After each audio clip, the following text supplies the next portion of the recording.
And welcome to another episode of the Dynasty Trades HQ podcast, brought to you by the Dynasty Football Network and DynastyFootballFactory.com. My name is Michael Cipes. You can find me on Twitter at FFBlitz, and I'm here with my partners Jeremy Browand. Hey, what's up, everybody? At DFF_Madman, and Shane Manila. Hello, lover. What's really funny is people didn't see it, but right as I introduced Shane, he muted it and he had to yell something at his kids, I guess. Yes, because you know how my kids do. Oh, Daddy's taping podcast. That means we need to scream at each other from 2 feet away. Right. The funniest part of it, too, Jeremy, is I keep looking at Shane and he keeps stroking his face where his beard used to be, but Shane shaved his face and there's nothing there. It's a habit, man. You gotta do it. I'm trying to rub it back so it'll like pull out of my face and grow again because I look like I'm roughly 12 years old. Yes. It is kind of funny. That happens sometimes when people shave. So we've got a great show for you tonight. We have the ladies from Ball Blast Podcast on tonight, correct, Jeremy? That's right. That is right. Yes, sir. They are ball blasters. Yes, Michelle and Kate, so they'll be here in a little bit. But before we get to that, we're going to go over some of our news and notes here, brought to you by rotosurance.com. Go over there and put in Dynasty Trades HQ, all in caps, and get your discount. Heck yeah, do that before Dalvin Cook injures himself or Darius Geis for, 9-10 games and, cash in that premium if that happens. Do it. You know it's going to happen to one of your key pieces. It does to me every year. Happens to everyone. That's why roto insurance is a thing. Yep. So the first news here we got is about Shane's team, the Eagles, and their tight ends. Yeah, so according to, what do you call that place? Roto World, and that's where I got all these blurbs because, frankly, I'm too lazy to look on many sites. Oh, Roto World's great, dude, for news. Yeah, and they kind of aggregate, stories from every team. So Dallas Goedert apparently is having his development has been phenomenal, according to Jordan Peele. The tight end coach for the Jordan Peele. Yeah, Peele. Yeah. So not only is he a comedian, and has basically rejuvenated the horror industry, he's also a tight end coach for the Philadelphia Eagles, which is really cool. Except his name is Justin, though, not Jordan. So. Oh, I'm sorry. Justin. Yeah, that's Justin, not Jordan. So that does change it a little more. Okay. But yeah, so Dallas Goedert having his development has been phenomenal. So I'm just wondering, where do you guys rank Dallas Goedert? Because I know going into last year, we all convinced ourselves that Zach Ertz would be moving on, say, after the 2019 or 2020 season. But after the Eagles restructured his contract, they're tied into him through 2021, unless they want to eat $12 million cap hits. Dude, Ertz has been so good that you, if you're the Eagles, you do not want to lose him. So that makes sense and for Ertz too, because this is a team on the rise. They've been good. They're poised to, make it to another Super Bowl, I think. Ertz is one of the best tight ends in real football and, of course, in fantasy. I don't know how much Goedert would affect Ertz. I'm assuming based on some of the other changes with that offense, that Ertz is still going to get a ton of love from Wentz this year, especially in the PPR game. I don't think he's going to drop off much from his PPR scoring last year. But Goedert's going to cut into that a little bit, depending on how much he's on the field. And the Eagles better than I do. I think it's good for Goedert, but I am still not changing my stance on Ertz. More importantly, like where I'm drafting him, where he's ranked. I don't think that is affected at all. He's been consistently good. He's not an old player, but I think this means that Goedert's probably going to be more involved in the offense this year, right? So maybe that affects guys like Aguilar or, maybe the slot position a little bit. I don't really know, but it does not affect my take on Ertz for this season. Yeah, word is that they're going to run a lot more 12 personnel because when you have weapons like Ertz and Goedert. Two tight end, yeah. Yeah, that's just it could be some light version of Gronk, Aaron Hernandez during Aaron Hernandez's murdering ways. Yeah. During his murder. We just didn't know that's what he was doing. We didn't know about it. But the H-back position, and Hernandez used to get a lot of love. At one point, before Gronk really grew into prominence and became Gronk Smash when he was just Rob Gronkowski, Hernandez was the guy that people were trying to get, and that position is what Belichick's, used, that H-back position, and things, shifted for them. And they went with a more inline tight end and Gronk, and that worked out. But, maybe the Eagles do something like that, you think, with Goddard in the H-back role? That would be amazing if they did. I mean, maybe not the H-back role because I don't know if he can do that, but more just to the receiving threats on the team because that was so fun watching Hernandez and Gronk when they had them there. I don't see, Goddard or Ertz taking any carries for touchdowns like Hernandez did at one time or another. He was just insanely versatile and insane. And insane.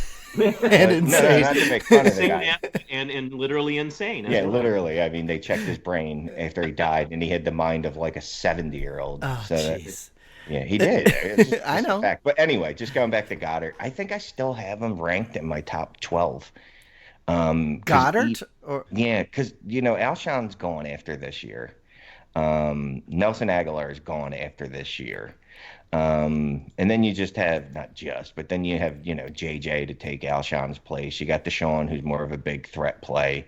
And then those two tight ends and Miles Sanders. Like, that offense could be different and unique. But, since Peterson's been there, man, they've loved building their offense through the inside out. And I think he could still see a ton of targets. So, I mean, tight end too, for sure. Top 24. I mean, I think he did that last year. He's definitely going to not fall out of tight end 24 position. So if you think he's going to get close to that tight end 1 spot, that'd be great. I mean, I'm not going to put that kind of faith in it, like in a startup, unless he falls. But wow, that's the thing. Anticipation.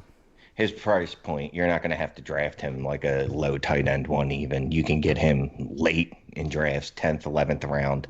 So he's still a guy that I'll still take a shot on. And, it's Dynasty, so we do forget. But in 3 years when Ertz is gone, Goddard will still be there. Yeah. And, that's something we can ask Kate and Michelle about because on their last show, they actually had Zach Ertz as one of their tight ends that is dropping in their rankings. So we'll see what they have to say about that. The other one we have here is about Albert Breer talking about Christian Kirk has been the best receiver on their roster in the offseason program. Yeah, what's interesting, and I forget what podcast it was, but someone brought up the point, like, how do we know that Cliff Kingsbury even likes Christian Kirk? Because if you look what he did, he went out and drafted every receiver he could find, including Andy Isabella, who would best serve to play in that Kirk role, who happens to be a little faster than Kirk, although Kirk's more of a bulldog once he gets that ball in his hands. Exactly. So I just, not that there's a lot of concern there. It's not like I invested a ton in Kirk, but that is something to watch if Isabella is going to be on the outside. That speed could put him on the outside easily. I mean, he has the speed to play out there. I don't know if that's going to mean he gets a ton of receptions, but he can get off the line. So, like, if he's able to get down the field for them at that track speed, superstar speed he's got, that helps that team immensely. I mean, sure, he's going to catch some too, but just to stretch the defense, spread the defense out, and open up the lanes for Kirk. I'm not a big Christian Kirk fan. I don't think he's ever going to be more than like the 24th best wide receiver in the NFL. I mean, that's just my opinion. So that guy usually goes higher than I'm comfortable drafting him. Would I want him on my team? Yeah. Off-season stuff, man, I have trouble buying into it. I've been burned by that too many times before. No, Fitzgerald would just hurry up and retire. Yeah, make the situation less murky. Yeah, you know what I mean? Like, at least get rid of one of the 3 guys that are best out of the slot. Well, you would assume that would happen this year. How would you guys rank the rest of the wide receivers on there? Like you said, they drafted 2 new guys and Kirk, and how would you rank those guys? So in Dynasty, I think I'm still going Kirk, then Isabella, then Butler, and then Fitz, and only because Fitz is only that low because I don't know. In theory, he should retire at some point, right?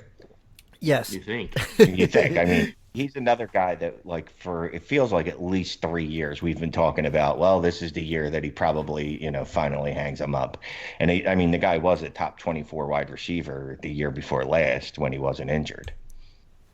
Yeah, and you got to imagine that he can't go much longer than that. But on teams like we've talked about before, if you're a contender, you're going to win now. You need a guy to put in a body in your roster. You want to have him on there. But in drafts, I mean, obviously he's drafted way low. Yeah, I traded 2019 seconds for him in a couple leagues, just to give me that guy that I think could help me win this year.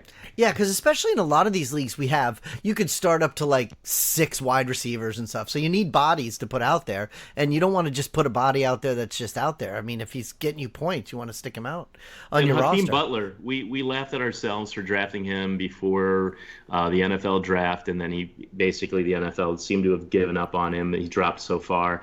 The DFB Invitational, we cracked at ourselves, and we never wanted to talk about it again. But now Hakeem Butler's become a value. Like, I actually took him in a rookie draft because he fell so far, and I'm looking at I'm like, you know what? To me, it's worth it to take a shot on Hakeem Butler now at this point, because I think at some point, he's developmental.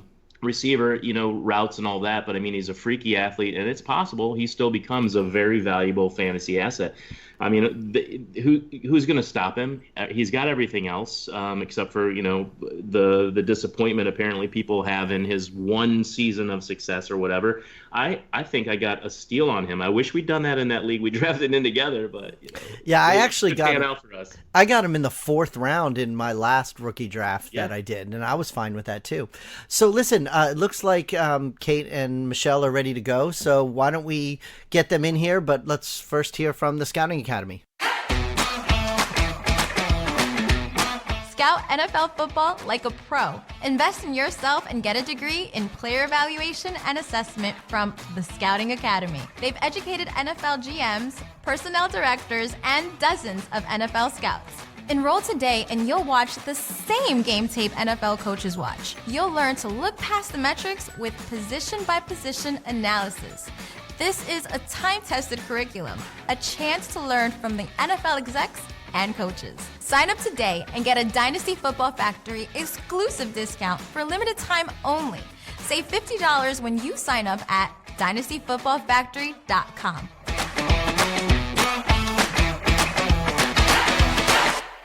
All right, so Scouting Academy. So if you want to start looking at that 2020 class or that 2021 class, because I know I've made some trades for 2021 picks because I'm future thinking or forward thinking or something like that. But something like that. Hit up the Scouting Academy. It's on our site. Save yourself $50.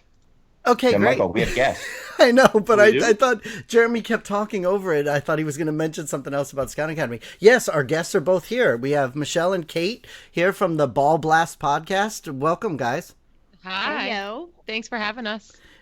Yeah, absolutely. It's funny. We were getting ready to bring you on, and then Shane pulls up your guys' rankings, and he starts going in. He's not a big fan.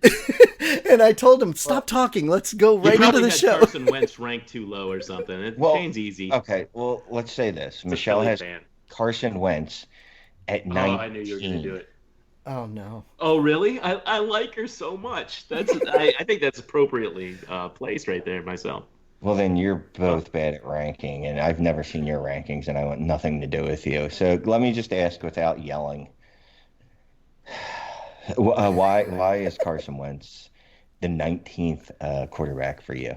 I think it has more to do with all the guys in front of him. I just like a lot of quarterbacks next year.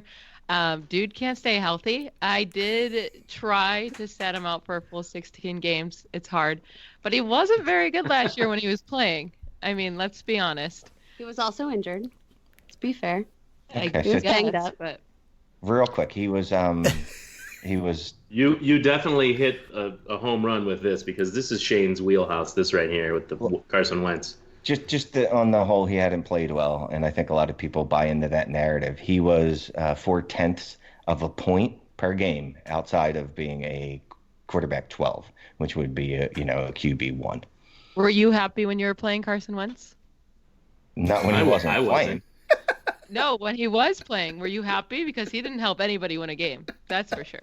He helped me win games. Oh, I don't think so. He took me. I want you on every week. I was going to say, these are my favorite guests ever. Seriously, I love it. No one invited you guys. Just It's ball blast for a reason. I think the biggest thing why Carson Wentz was, loved, he was at that 7.5 touchdown percentage in 2017, which was insane, and that's not attainable. So I think 5.2 is very reasonable. That's where he was last year. So that's what I have him at. I'm not being mean to him.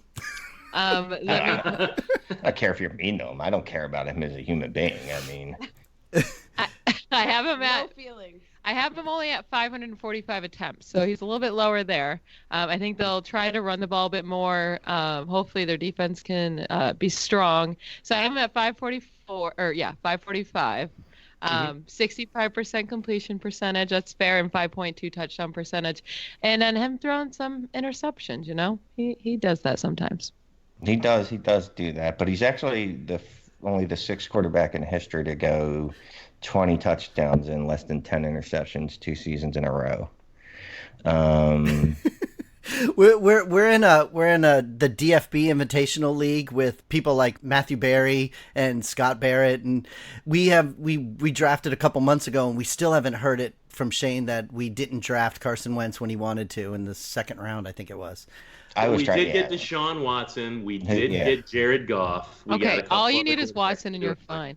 Yeah, I like Watson at 1, so you guys are not in sync there. But you're close. So, Michelle, you've got Watson at 1. I do. All right. Any particular reason? Is it just the whole Nook, kooky, Fuller, triumptive? I think it took him a while to get going last year. He was returning from the ACL tear, and then as soon as he got going, he broke his ribs and had a collapsed lung, which is pretty insane, and he was still killing it. You saw his rushing yards go way up at the second half of the season. I think that has something to do with him feeling a little bit more comfortable with that ACL. They at least did something to help the line. I mean, not that much, but I don't think he'll be sacked 62 times again. And then you add in Will Fuller and Kiki Kuti, and I know DeAndre Hopkins was a little banged up there at the end of the year. I mean, he was a quarterback 4 last year, and all of that was against him. I see no reason why he can't be the quarterback 1. I like that. That's actually really good logic. And apparently he can play hurt. I don't know if Carson Wentz is able to, but I'm just kidding, Shane. We're just going to beat up. Poor Shane. Well, I mean, a fractured rib is a little different than a broken wrist and a torn LCL and ACL. But anyway, we're going to move past that. Andrew Luck, which I think is pretty bold. I like it. And I actually it dawned on me because I'm looking at both of them, and I'm not that good with numbers, but neither of you have Patrick Mahomes first. Now, these rankings came out before any updates on Tyreek Hill. If Tyreek Hill comes back, does that move your rankings on Patrick Mahomes, Kate? Would he move up to 1? I statted Patrick Mahomes out, or Tyreek Hill out for 8 games. Okay. I see no reason why the NFL, even just to save face, would not suspend him for 8 games. Right. I cannot envision a world where anybody, aside from maybe Kansas City Chiefs fans and Tyreek Hill owners in Dynasty, are going to be rooting for less than that. I mean, you saw a Zeke suspension with much less evidence stacked against him. Mm-hmm.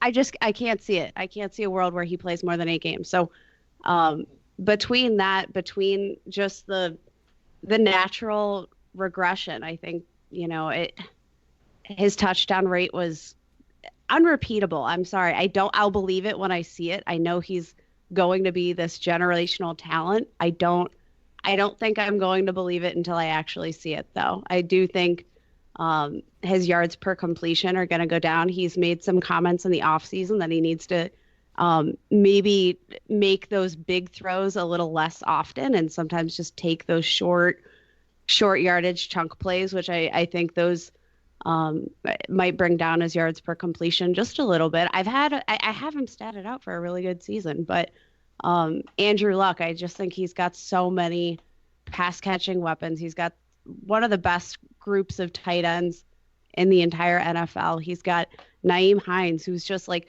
the most badass undercover PPR machine that nobody talks about whatsoever. Yeah, I agree with that.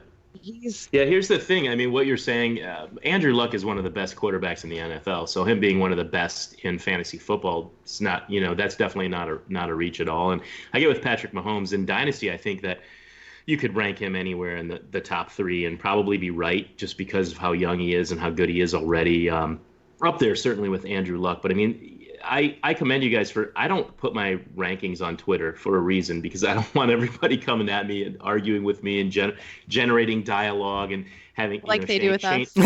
Yeah, exactly. Death threats are not fun. But it's brave. Yeah. Yeah, I was gonna say we kind of did this whole thing backwards. We kind of jumped right into your guys' sorry. rankings without Shane even. was inspired by your rankings. But we didn't even introduce them or anything. So We didn't introduce them yet? no, you just went don't right. wanna You just went change right the into rankings. attacking Michelle because of Carson Wentz. So Oh, what the is wrong with me? I didn't introduce them. I'm all for being attacked. I like it. I like debate. So actually, why don't we go back to that? And why don't you guys tell everybody a little bit about yourself and also what these rankings actually are? Absolutely. So I'm Kate. You can find me on Twitter at FFBallBlast. This is Michelle. Yeah, you can find me at Ballblast EM. We are 2 girls living in the city of Pittsburgh. Go Steelers. We are also Brown sympathizers, although I don't think we'll have to sympathize much longer. We have real jobs. We are real people. I'm a nurse, and Michelle is a recruiter. For nurses. She didn't recruit me. How did you feel about that? It was like, did you feel bad that she didn't want you, or? She got the job first, actually. We work Yeah. for the same Oh, hospital system here in Pittsburgh. But now at least I understand. We love football. So we were at a bar one day, and we were like, what if we started a podcast? And then drunkenly got on Amazon, and man, anybody can start a podcast. It's awesome. True. Look at us. It's true. Well, here's the thing, and I think Tim Torch told us this that one time he was on for one of our anniversaries, 100th episode. Oh, wait, we haven't hit that yet. I No, don't know what but he was Tim on. kept thinking it was our year anniversary. Yeah, but Tim kept thinking it was our 100th, so he kept Yeah. congratulating us for But- 100. Yeah, anyone can start a podcast, but actually being successful at it and keeping up with it is the challenge. Because if you look through some of the Google, or not Google, Jesus Christ, just go on iTunes or whatever, or the Google Pod app and look for, fantasy football podcast, and you'll just see like it looks like just dead ones. There's just every A fifth wasteland. one's dead. Yeah, you're like, oh, I remember this show. Oh, I remember this show. I like So what you sorry, said, I didn't though, mean to about- cut you off. about being in a bar and considering that, because some of my best thoughts have been in a bar or drinking or whatever, also in the bathroom, but let's not get into that. But I mean, some of my best ideas, and Scott Barrett, a buddy of ours, he said, and this goes back a long ways, but he was talking to his friends in a bar before he got into fantasy football. I think he was working on Wall Street or something in the stock market anyway. And they're all drunk and drinking. He's like, dude, fantasy, bro. And he was like talking about how he'd be successful at it. And it turns out he was. So, I mean, like, stranger things have definitely happened. And I think that's great that you guys had that kind of an epiphany at that point. Yeah, and I think my biggest thing was that we have a good little following on Twitter, and I want to put my information out there, but I'm not the best writer, and I just don't enjoy writing. Like, I can do it. No. I don't enjoy it, and I have to put in way too much effort for it. So if I can Same. just speak it, it's so much easier. Michelle loves to talk. Yeah, I like to talk a little too much. That was the same thing I pitched when MG hired me over here at DFF. I was like, I can't write, but I can talk. Put a microphone in front of me and I'll just talk. So And it's the direction things are going, too. I mean, video, Yeah. audio, that's what people want. It's good. I don't through articles that much these days, honestly. Yeah. So you guys Yeah, so, yeah, basically I are the guess- podcast. You don't have a website or anything, or you just mostly do the podcast? You know, we don't even really have a website. No, we're just the Ball Blast podcast, just putting out episodes each week. We drop them on Mondays. I think we just dropped our 12th episode. People seem to be liking us, and we're really enjoying it. It's a lot of fun. That's cool, and that's kind of why I brought it up, because like Jeremy was saying how brave you were to put your rankings up on Twitter. If you don't have the podcast, if you don't have the website and you only have the podcast, and you guys were going to talk about your rankings for the last 3 weeks on the show, you had to put something out there for people to see. So I know you guys spent the last 3 episodes going over your rankings, and so are these mostly? It says on Twitter that they're redraft, but do you have a big difference with Dynasty, or is it mostly redraft that you guys talk about? We were doing a little bit of Dynasty talk there for a little bit for the months of, what was it, March and April, and a little bit of May. We did put up those rankings earlier. They weren't as serious as these ones. We definitely are going to think of ourselves as a redraft podcast for the most part, but we'll hit on Dynasty and little parts of the off season. So you were joking around, right? You're not really getting death threats about your rankings. No, we're not. No. They're just getting told to get back in the. Yeah, they're getting told to. Some very bad words sent to us. I've seen some of the backlash out there. I'm not surprised by it. We see it all the time. People hiding behind their pseudonyms and whatever, just talking to people. Basically, they probably don't have friends, but definitely let that fall by the wayside. And anyone who talks idiots. Anyone who talks bad, it's never a picture of them, It's always it's like never a real person. It's an anonymous photo or some logo or something. They're too scared, is what it is. Well, they know what they're saying is fucked up, and they don't want their face associated with that. And it's like this, if you know you're a fucking tool, you're an idiot, and you're going to say tool-like or idiot-like things, why would you put your picture out there? You just know you're going to burn yourself. Well, that whole hiding behind anonymity is just ridiculous. Like I just ignore it most of the time, and I don't get a ton of that. And it's different, but I'm just saying I tend to find like if I ignore it or smile and say something nice, they just go away. It's like I do with my kids if they're trying to nag me or something. I'm just like, I've come up with ways to deal with it so I don't it doesn't make my day inefficient or something. Well, I think well, see, girls, I'm more like ladies. I'm more like you. You're more wait. You're more like a lady. Hold on. Let's back up. You're confusing me. So I engage the trolls. Yes, he does. Yes, he does. Well, 1, I'm smarter than them. 2, I'm better looking than them. 3, they wouldn't say these things to my face because I would fucking maul their face off. Whoa, God. So I don't. Are you the one sending death threats? No. I'm always that's funny though. Is I'm always peaceful on Twitter. Like I say things like, "Hey, I hope you get some mental help," things like that. Like that are obvious that you need. Truly, some of them need it. It's clear. Yeah. But no one's ever told me to get back in the kitchen. So.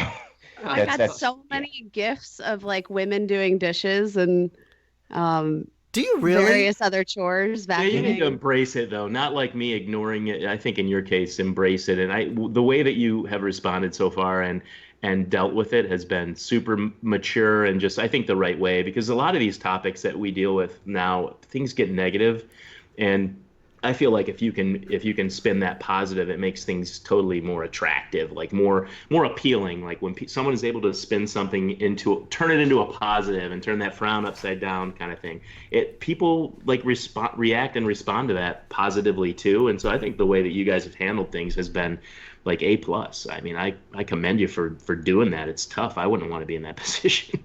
I try to avoid that stuff. I will say, like we do know that I think part of our niche is the fact that we are 2 women talking about football. Like that's not something that's super normal. You don't see that every day. I've combed through plenty of podcasts. There's lots of like talented female analysts, and there's just not a ton of podcasts that are actually just 2 women dialoguing about football. It's unique. It's good. It's a great idea, and it works. It's very silly, though, that it's a problem, that some people have a problem with it. They won't even listen to what you're saying. They'll just have a problem because you're women. The thing that's interesting to me, you guys say that you're nurses and and you're recruiter. Are you accusing them of not being nurses? No. What I was saying is, listening. You're saying you're nurses. No, that's not what I'm saying. That's not what I'm saying. What I'm saying is. Lucky for you, you can find all credentialing information through the Pennsylvania Board of Nursing website. That's true. I'll ask my wife to check that out. I'll be like, look for Michelle Ball Blast.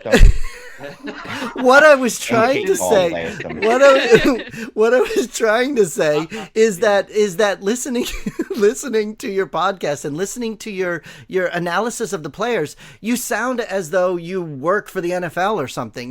There's so many people that do these podcasts and do these shows that really just don't know what they're talking about. They're just talking. They're just saying their opinions, and a lot of times there's no fact behind it or anything.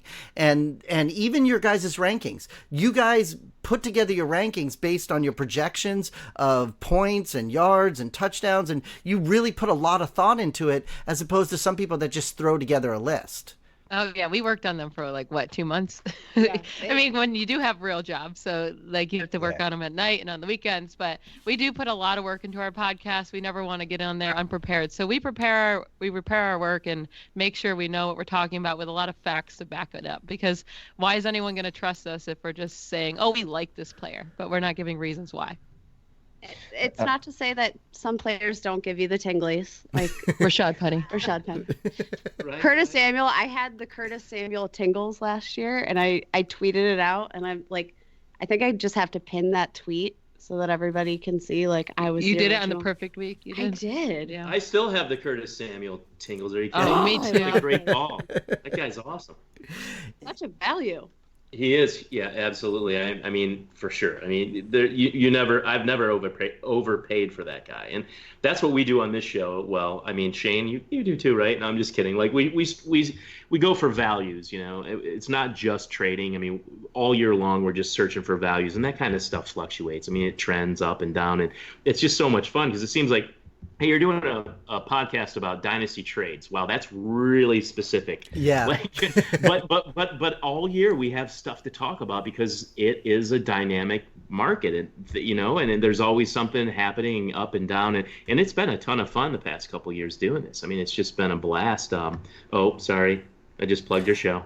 I didn't even Was try it a to do ball that. blast? It was. Title come from? Like, I need to ask that. So it came sort of up like conversationally, like blast your league mates out of the water, and then sort of blasting balls, because this is, let's be honest, a male dominated industry. Everybody blasts your league mates balls. Like that's sort of the point. Is there anything more fun than trash talking with your league mates and blasting their balls? No. But really. You want to make sure you have the appropriate content to back that up. Yep. Did you guys, and I'm sorry if I missed it, but did you tweet out your projections already? So those are our projection ordered like rankings. We're not going to actually put. I'm not brave enough to actually put out there the yardage and the passing touchdowns and the touchdown percentage. So we're not going to give all those goods away, at least not for free, anyways. But Right. Yeah. we're not going to either. But I'm just going to. I did my projections, and I'm putting out there how they landed after that. But I think that's where we'll leave it for now. I'll say your quarterback rankings, and we can move on after this. But I actually looked at your list. I don't see much anything really wrong with your quarterback rankings. I think it's funny that the quarterback we were talking about before, at 10, I think it is. I don't see anything wrong with it. The thing is, you might be more right than everybody else because there's so many fluctuations. But I like how you have the rationale behind this. Like you said, anybody can talk. Well, for instance, I have a friend who I just told him for the first time that I don't talk to him a lot. He came into town for a wedding, and I was like, hey, here's a hat. I've been on this podcast for a couple years, and we started out in fantasy football together. And it was he was taken aback. He's like, really? He goes, man, you want to ever have anybody on there sometime on your show that actually knows how to do this stuff? Because I guess he thinks because he's beaten me in half of the championship games for our home league title over these years, and maybe his winning record is a little bit better, that he should take my place on this podcast because he's so good. And I mean, there's just so much more to this stuff than just, one thing. I mean, yeah, winning does count and matter and being right, but there's so many other facets of being right and doing well at this that it takes more than just, beating me in our home league to do it. Home leagues don't even count. It's totally a process, and you have to, I think, refine your process and sort of approach things on a step-by-step basis. And let's all admit, it's at least 30% luck. I was just going to say, There's so much luck. I'm glad you said that. It's funny when people believe that they are experts and that they know what's going to happen. I mean, there's a lot of ideas that you can have based on history and what you think might happen, but we don't really know exactly what's going to happen no matter what. How long have you guys been playing fantasy? Oh, I've been playing. So I'm 27. I've been playing since I've been like 8. My dad my dad got me into it. He used to have his little binder with his sheets printed out, and we'd write in our rosters. Yeah, we started as like my dad just started a little family one because he was really into fantasy football. So he wanted to start a family. I have 3 other siblings. So it was literally like a 6-team league. So all of our rosters were stacked. But we would draft every week. Every Sunday we'd wake up and do a new draft each week. It was so much fun. But that's how I started it. And then I started to get into leagues when I was a teenager. So I've been playing forever. Yeah.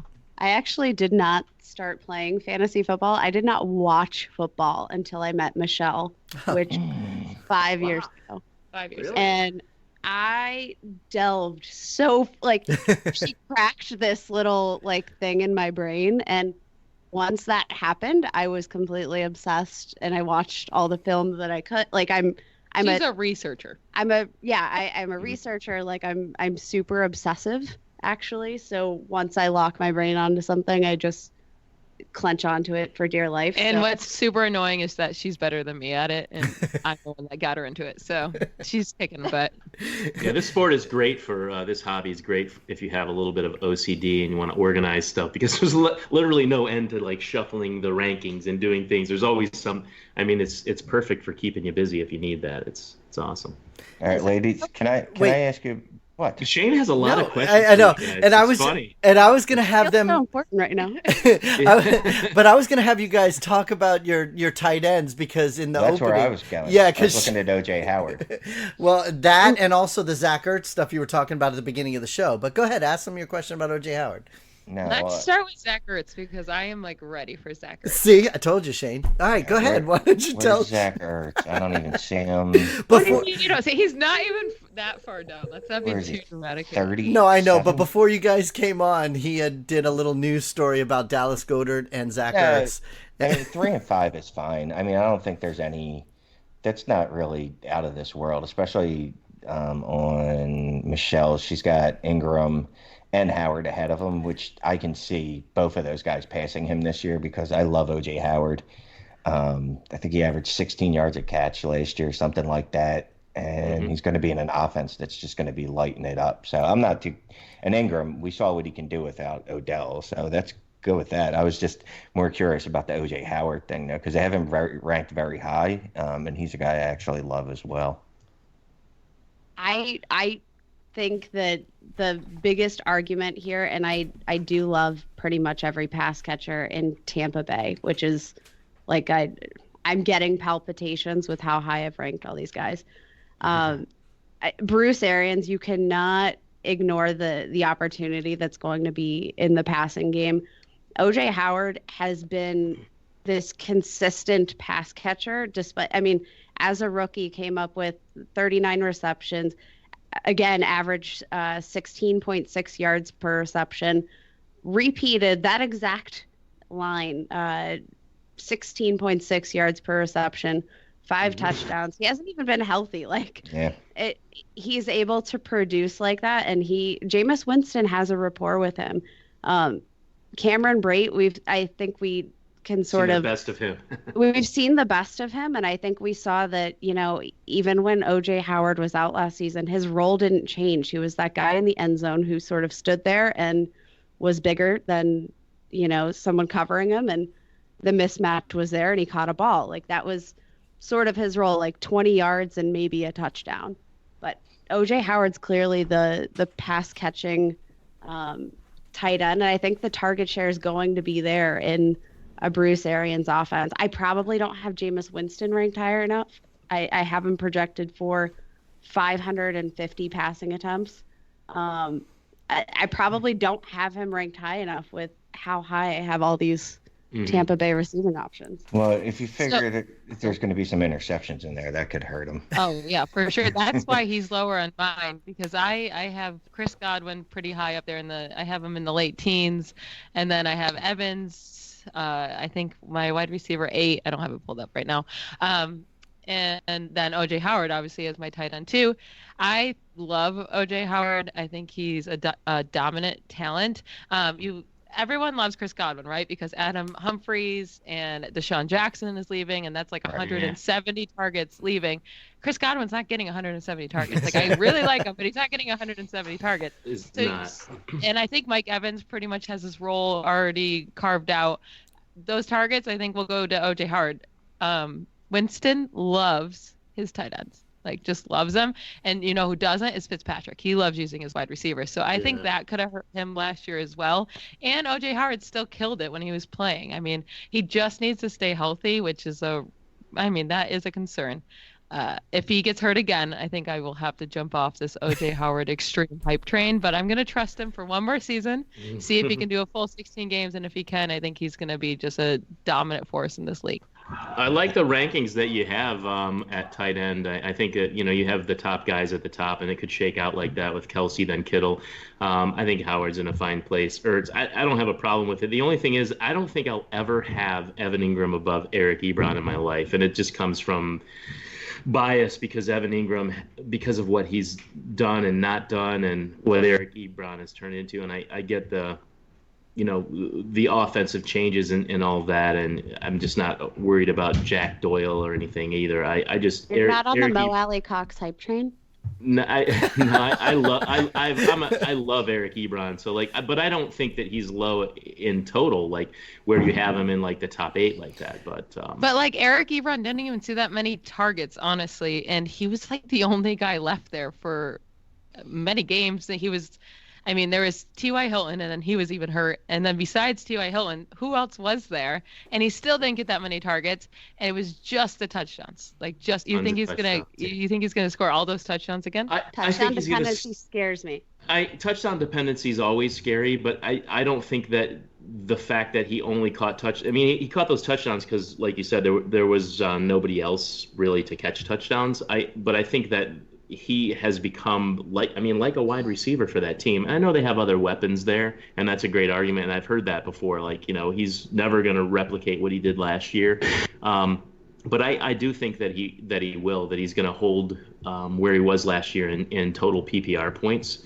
And because he's able to, and it's kind of like, he's a good pass catcher, but they really only leaned on him in the red zone. Absolutely. But that's a big reason why you should like Evan Ingram more, because he is used so much when OBJ is out, right? Like so much. When OBJ missed most of 2017, Evan Ingram had 115 targets as a rookie. Like that's insane for a tight end rookie. And then OBJ gets hurt at the end of last season. Evan Ingram was like not doing great up until then. As soon as he goes out, he has 66 yards, 77 yards, 75 yards, 87 yards, 81 yards. Those are all consecutive games as soon as Odell Beckham is hurt. And I think it comes from Evan Ingram. I drafted him in so many places as a rookie, and I don't want to wait 35 years for Evan Ingram to become George Kittle. I know, but he was a tight end well his rookie year. Yeah, and then, what do you want out of a rookie tight end? He was a tight end one. I think that's the most what more could he do? Tight end. I think he's the most overrated tight end. You've got to be kidding me. He was a tight end one his rookie year. Okay, don't draft TJ Hawkinson then, because I'm telling you, he's not going to be top 5, so you might be upset.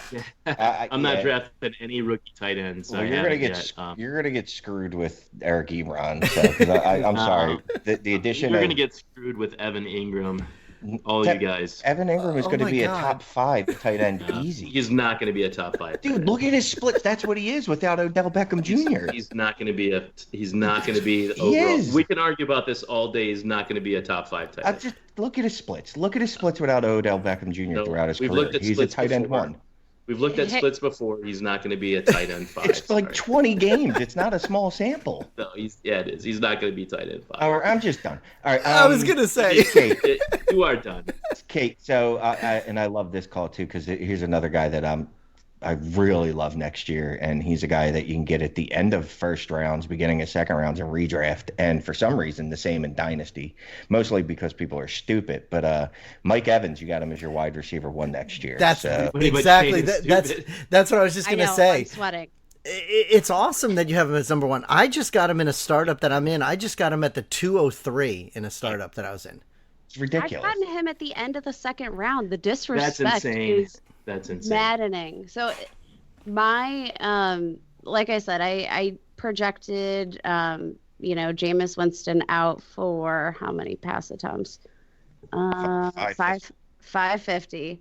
And I do think that he's going to see, everybody's on the Bruce Arians uses only his wide receivers hype trains. I put him at 160 targets, a catch rate of only 56%. So I'm giving this dude some wiggle room because Baker, sorry. That's our dog. Not a problem. He is pissed that Mike Evans is number one. Yeah, he really seems angry. Oh my God, he's super angry. I gave him a catch percentage of only 56% because I know Jameis Winston, and Bruce Arians is pretty good, but I don't think he's going to necessarily coach out all of those Jameis Winston isms. 16 yards per reception. I have him at 311 points in a PPR format. The biggest like liberal point that I made for him was in the touchdown category. I gave him 11 touchdowns.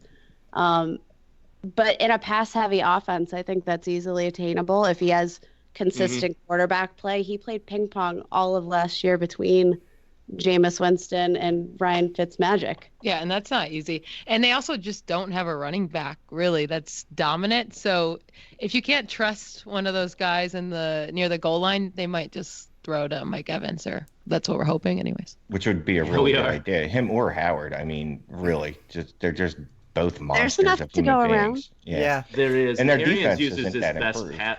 Arians uses his best pass catchers. So I think regardless of position, the best pass catchers are going to get the ball in that offense. Yeah, and I've heard the narrative about Bruce Arians not using his tight ends before. He's had one half-decent tight end his entire coaching career when he had Heath Miller, and he made Heath Miller a tight end one.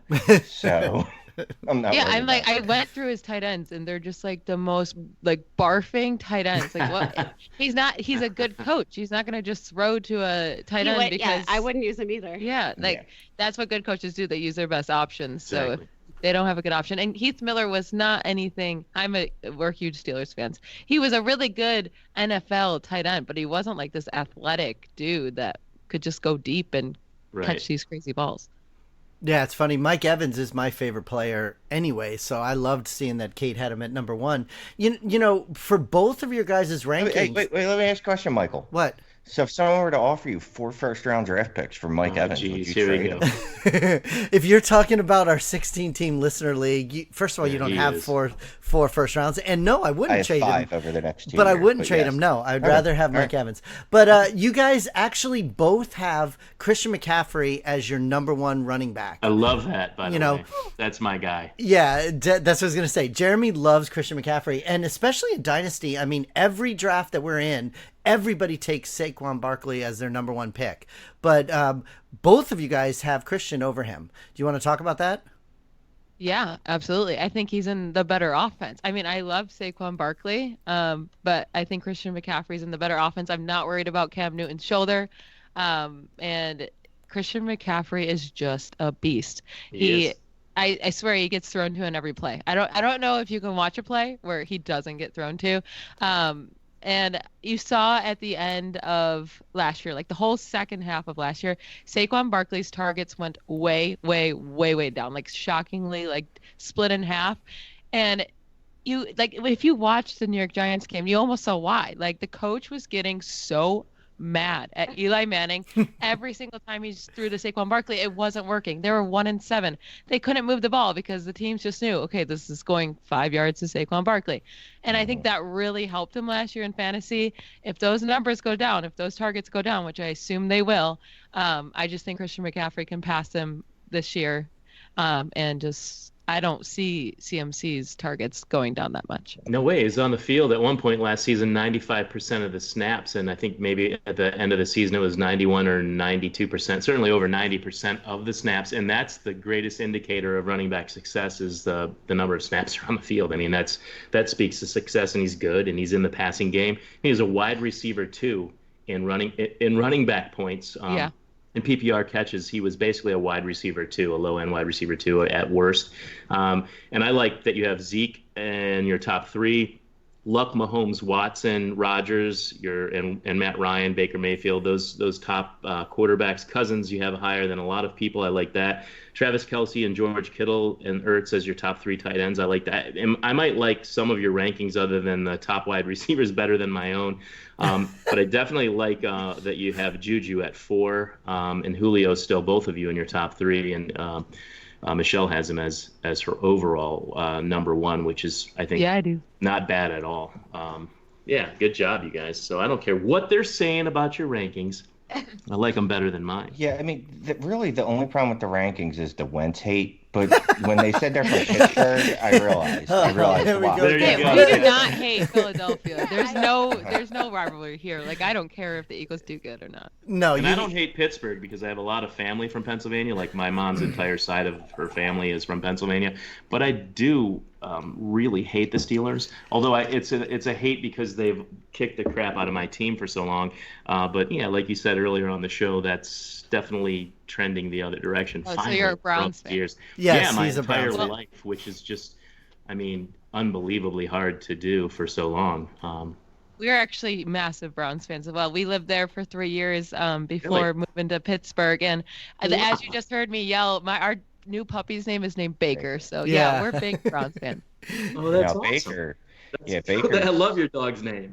Baker's my quarterback one. I don't know if he's my puppy number one because I don't have any puppies. He's but not my puppy. Is number he one your either. dynasty quarterback one or your he is. redraft? No, No, he's his dynasty Okay. number one. Yeah. And why over Watson? I'm interested to hear. Over Watson. Yeah. I think he's got a better offense than what do you call those people? Houston. I like Fuller and I like Kuti. I like them both, but Kuti's got a history of hamstring issues that typically don't just go away. And Fuller, I don't want to say he's injury prone. He's just injured every season. Well, I don't want to go back to like repeating what they said earlier, but they were right. Even with all the problems that Houston had, and there were many, and we don't need to get into every single one, Watson still finished huge and injured. So did Baker finish huge. Yeah, no, and I love Baker Mayfield, but there's the Watson thing. You remember you were mad at us for taking Wentz, and we got Watson and Goff, and you've never forgiven us. No, because Goff is not half the quarterback that Wentz is, but that's fantasy besides the point. points maybe speak a little differently. We'll see how Skill wise, I totally agree with you, but a lot of people do get that confused. It doesn't mean we're saying they're better quarterbacks. It means we're saying we'd rather own them in fantasy. Like Josh Allen isn't a great quarterback in general, but you know what? I want him in all of my fantasy leagues next year because those legs are beautiful. Well, and it's funny because I say that a lot on the show, not about the legs being beautiful, but to me, it's all about the fantasy points, not about the real world football. I don't give a f- about the real world. Well, look, I'll tell you right now, I'd rather win a fantasy championship than the Eagles win a Super Bowl. Well, because the Eagles aren't cutting me in on that win. Yeah, but you also not me. That's blasphemy. Pittsburgh Steelers all day. I want the Steelers to win the Super Bowl. I mean, you guys. I want the Super Bowl too for my team. So. No way. I agree with Shane. I want my fantasy than the Dolphins. You know, like I said, I went to the Eagles parade. I didn't get a ring. I didn't get a player's share. Nothing. But that night that they won, was that not just an amazing feeling? It was. I asked all the telephone now, poles and light posts in Philly, right, Shane? That was actually the champion. That was the NFC Championship. Oh my God! So suck it. You know, but one of my best friends is a Steelers fan too. So everything he talks about, I realized you guys kind of did it on your show this week. You guys are not big fans of the Ravens, correct? No, we're not. I hate them too. It's definitely my most hated team. I am happy Flacco's gone now because I couldn't stand looking at his face. I just hated him. I hated him so You much. should have stuck to skateboarding then. That was one of the best parts of listening to your show is hearing you like kind of crap all over the Ravens whenever you were talking about the players. I like you guys more and more all the time. I hate that team.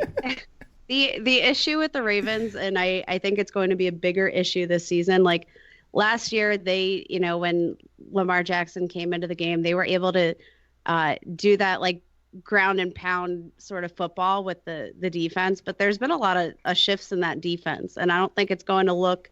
I don't think it's a demolished defense, but I think it's going to look a little bit different, and I think they're going to have to either develop Lamar Jackson as a passer, or they need to figure something else out. Yeah, it's not going to be dominant. They showed their weaknesses last year. They weren't able to just smash mouth teams anymore.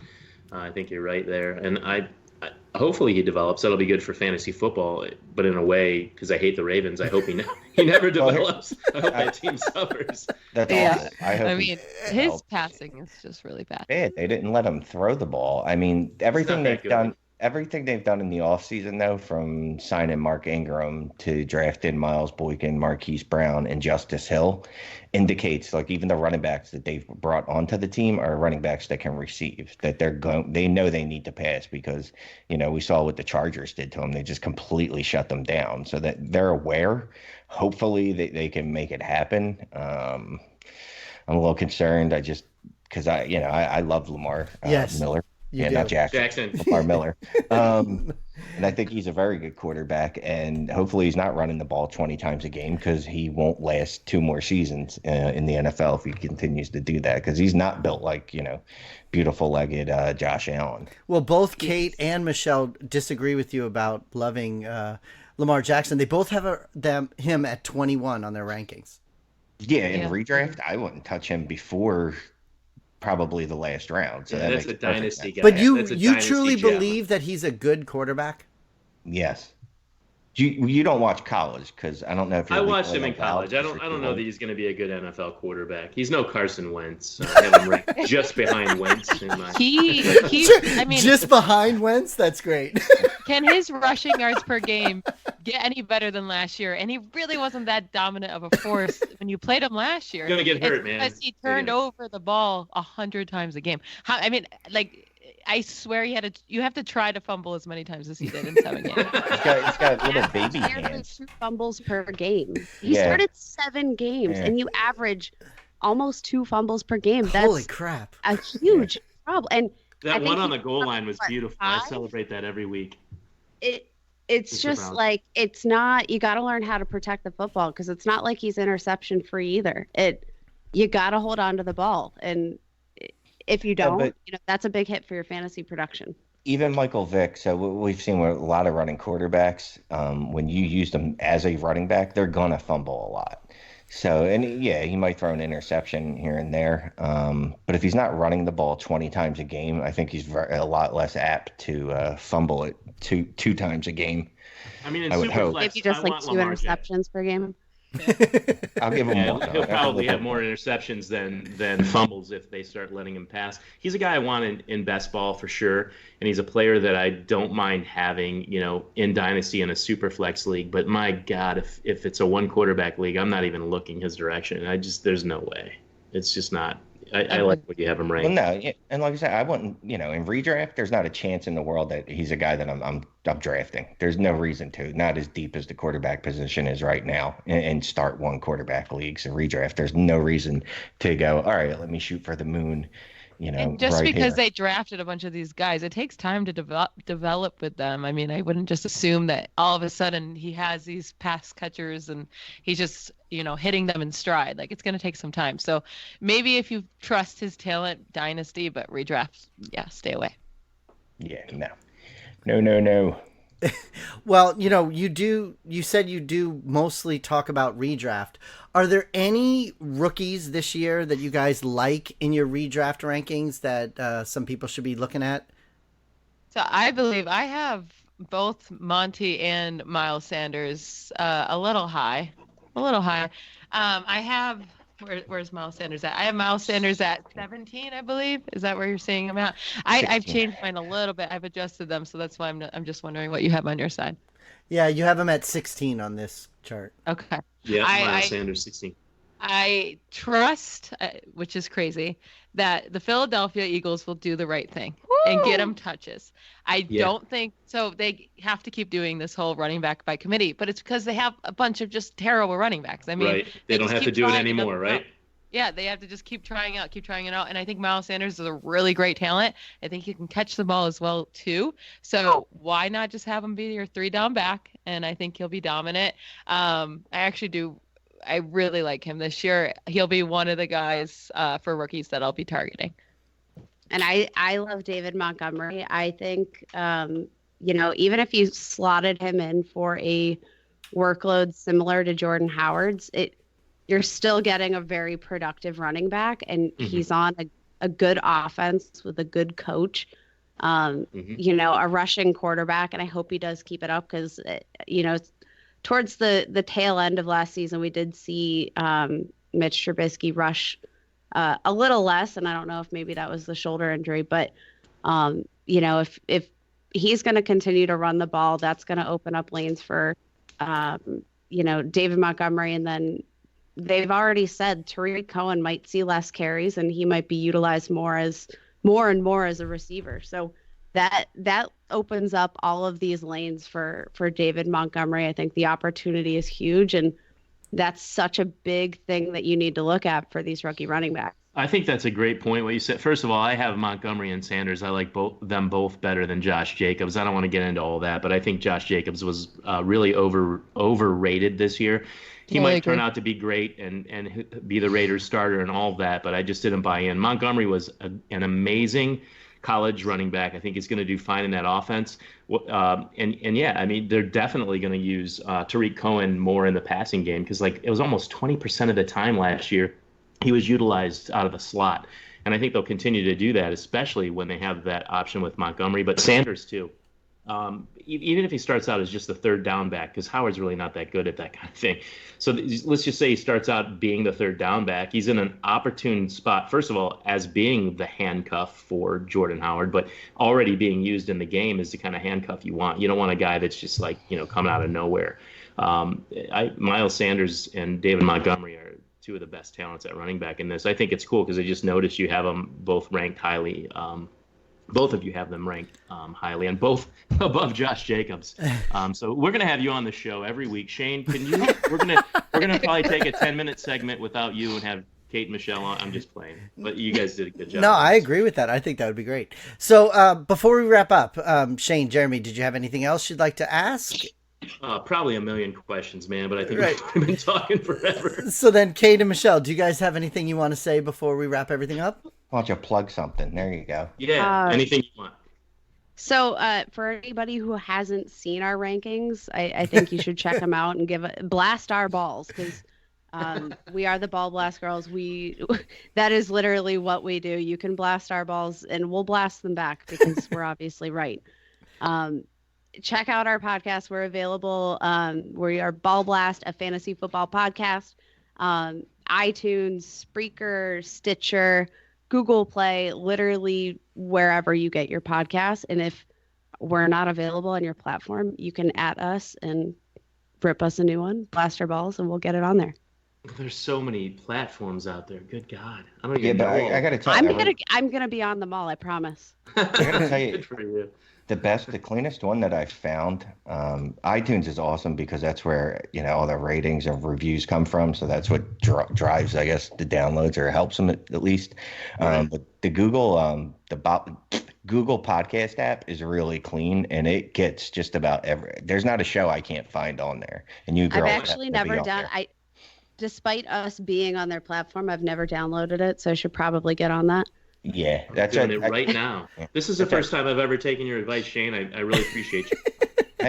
You don't listen to your fantasy rankings, but look, I can't stand rankings. I hate rankings, especially Thanks in Dynasty. Dynasty. For having us on. Well, absolutely. Hey, and maybe in the future we'll get you guys back on here, and then you guys can debate maybe after Wentz's numbers for this year. So, thank you very much for coming on. We really appreciate it. Thank you for having us. Have a great night. Yeah, we'll see you out there, guys. Take care. Thanks again. Bye. Bye. Yeah, so that was fun. Especially These guys are really good on this show. Yeah, and especially, talking about redraft, we don't really talk too much about redraft, so it was a lot of fun. Shane, before we wrap everything up, you did want to mention the Patrons, right?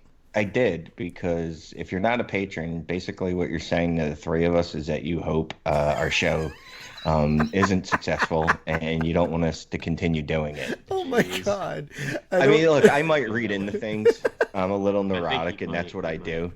Yeah. But yeah, if you're not a patron, you're missing out, man. I mean, you get this uncensored version of this show, which is great. Then more importantly, you get the bonus podcast, which is always great and always fun, and always informative. And then obviously you get the group me chat, which is it's a blast. We just talk about trades all day, all night, and some draft strategy since it's still startup season, and then the written content. I know I've been a little light on written content lately. I've just been kind of sharing some of the stuff that I'm working on the redraft guide though with some of the patrons, and they've all been digging that. So if you're not a patron, you should go become one right now. That's how you support the show. first you go on iTunes, you give us a rating and review, then you hit us up on the Patreon, and we got a few different tiers there, whichever one you're more comfortable with. Just sign up, and you'll never want to leave us. I'll tell you something else. You definitely want to be a patron just to get involved with all the dialogue that I can't keep up with every day. But another thing I wanted to point out to everyone is our store on storeenvy.com, dthq.storeenvy.com. All kinds of great gear you can get. Shane's wearing a sweet embroidered hat right now. I have a T-shirt on. Mike has a three-quarter sleeve, I guess it is, baseball type shirt. I love that There's shirt. all kinds of stuff out. Also, in about a week, we're going to kick off a 10% off sale through the 4th of July. So get out there and buy something. Hit us up on our Twitter site. Hit us up on our Twitter handle. And if you need more information, but we'll make sure we get that in your hands so you can shop on our store and get something cool for the HQ. Absolutely. And check out our website, dynastyfootballfactory.com. And also check us out on iTunes. Give us a rate and review. We all know how much Shane really loves that. And we're getting... Oh, my God. Also, I our really wish people website- could see your face. That's so funny. Our website's going behind the paywall coming the 15th, Oh, June 15th.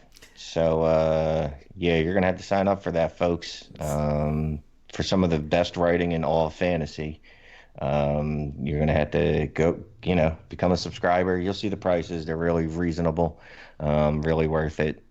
We got a couple other things we're working on just to bring you some value as a subscriber. It's not just going to be written content. We got some video stuff we're working on, some community chats, some game day stuff. So it's definitely going to be worth it. absolutely. So Love thanks for listening, guys. And we will talk to you again next week. Yep, see you next week. Deuces.